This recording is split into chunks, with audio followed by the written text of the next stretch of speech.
বয়স মাত্র 12 বছর, আর এই বয়সে মারণ ব্যাধি ক্যান্সারে আক্রান্ত পঞ্চম শ্রেণীর এক স্কুল ছাত্রী। পরিযায়ী শ্রমিকের হতদরিদ্র পরিবারের মেয়ে ক্যান্সার আক্রান্ত। অর্থের অভাবে চিকিৎসা করাতে পারছেন না অসহায় পরিবারবর্গ।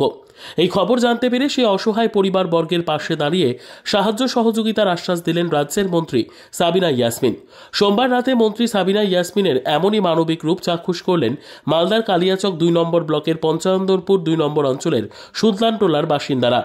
জানা গেছে, ওই এলাকার বাসিন্দা পেশায় পরিযায়ী শ্রমিক আজিমউদ্দিন শেখ। তার বাড়িতে স্ত্রী ছাড়াও রয়েছে 4 নাবালক ছেলে মেয়ে। তাদের মধ্যে একজন বর্তমানে ক্যান্সার আক্রান্ত, তার নাম আরিফা খাতুন। সে স্থানীয় এক বিদ্যালয়ে পঞ্চম শ্রেণীর ছাত্রী। সম্প্রতি তার শরীরে মারণ ব্যাধি ক্যান্সারের জীবাণু ধরা পড়েছে। সে ব্লাড ক্যান্সারে আক্রান্ত, তাই তাকে নিয়ে দুশ্চিন্তায় হতদরিদ্র পরিবারের চোখে মুখ উঠছে। দিন আনা দিন খাওয়া পরিবারের পক্ষে ক্যান্সারের মতো রোগের চিকিৎসা করা অসম্ভব হয়ে পড়েছে। তাই গ্রামেরই এক সহৃদয় যুবক সম্প্রতি সোশ্যাল মিডিয়ায় ভিডিও করে সাহায্যের জন্য আবেদন জানান। সেই আবেদন চোখে পড়তে সোমবার রাতে ক্যান্সার আক্রান্ত আরিফা খাতুনের বাড়ি ছুটে যান স্থানীয় বিধায়ক তথা রাজ্যের মন্ত্রী সাবিনা ইয়াসমিন। তিনি আরিফার চিকিৎসার জন্য অসহায় পরিবারবর্গের হাতে কিছু আর্থিক সাহায্য তুলে দেন এবং অন্যদেরও পরিবারটির প্রতি সাহায্যের হাত বাড়িয়ে দেওয়ার জন্য আবেদন জানান। আজকে আমরা সুলতান টোলায় এসেছি, উত্তর পঞ্চানন্দপুর 1 গ্রাম পঞ্চায়েত। বাচ্চা মেয়ে 12 বছর বয়স, ব্লাড ক্যান্সার হয়েছে। আমাকে সোশ্যাল মিডিয়ার মাধ্যমে তারা আবেদন করেছিলাম, আমার নজরে আসে।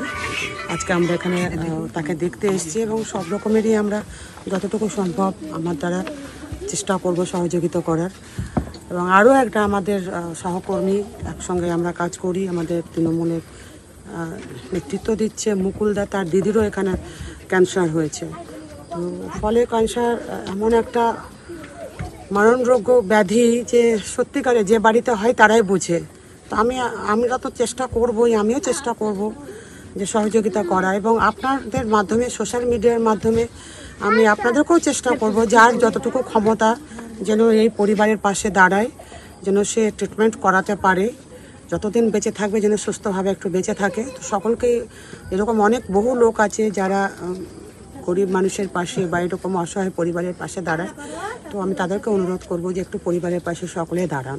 আমি রাকিব শেখ, মানুষের জন্য আমার পেজ। আমি আমার ভিডিওর মাধ্যমে দিদিকে রিকোয়েস্ট করেছিলাম যে 12 বছরের মেয়েকে ক্যান্সারে আক্রান্ত, পরিবারের অবস্থা খুব শূন্য, একদম 4টে ছেলে মেয়ে, বাড়িতে কামার মতো কেউ নেই। আবার সেই অবস্থায় বাবা তাকে ফেলে বহরমপুর কাজে গিয়েছিল। তো আমার কথা রাখার জন্য সেই পরিবারটার পাশে এসে দিদি দাঁড়ালেন। তো অসম্ভব খুশির মুহূর্ত আমাদের জন্য। দিদি নিজ মূল্যবান সময় বের করে আমাদের কাছে আসলেন, আমরাকে সময় দিলেন। এটা সত্যি একটা প্রশংসার বিষয়। আর আমি দেখেছি এর আগেও যে কোনো কর্মীকে জ্বর হলেও দিদি দেখতে আসেন, তার এটা একটা জ্যান্ত প্রমাণ। তো খুব ভালো থাকবেন দিদি, আমরা আপনাকে দেবো, এত বড় সামর্থ্য আমাদের নেই। তো অসম্ভব দোয়া রইল আপনার জন্য, আপনি এবং আপনার পরিবার যেন সর্বদা সুস্থ থাকেন আর এইভাবে আমাদের পাশে থাকেন। ভালো থাকবেন দিদি।